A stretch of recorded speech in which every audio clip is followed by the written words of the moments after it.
आज हम जानेंगे भगवान शिव के तीसरी नेत्र के बारे में। भगवान शिव का कई नाम से पुकारा जाता है। उन्हीं नामों में से एक है त्रिलोचन, जिसका अर्थ है तीन आँखों वाला, क्योंकि एकमात्र भोलेनाथ ही ऐसे देव है जिनकी तीन आँखें हैं, इसलिए उन्हें त्रिलोचन भी कहा जाता है।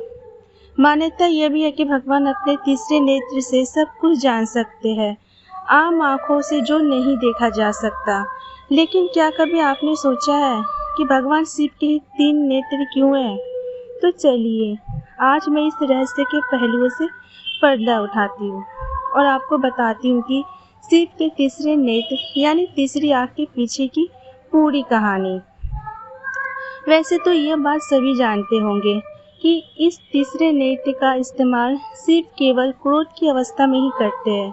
ऐसा भी माना जाता है कि भगवान शिव ही तीनों लोकों पर नजर रखते हैं। इन्हें सृष्टि में प्रलय का कारक भी कहा जाता है। शिव के तीन नेत्र इस बात का प्रतीक है कि यह संसार में व्याप्त तीनों गुण रज तम और सत्व के जनक है। इनकी प्रेरणा से रज तम और सत्व गुण विकसित होते हैं। भगवान शिव की तीसरी आँख उनका कोई अतिरिक्त अंग नहीं है, बल्कि यह दिव्य दृष्टि का प्रतीक है। यह दृष्टि आत्मज्ञान के लिए बेहद जरूरी बताई गई है। शिव जी के पास ऐसी दिव्य दृष्टि का होना कोई अचरज की बात नहीं है। महादेव की छवि उनकी तीसरी आँख को और भी ज्यादा प्रभावशाली बनाती है।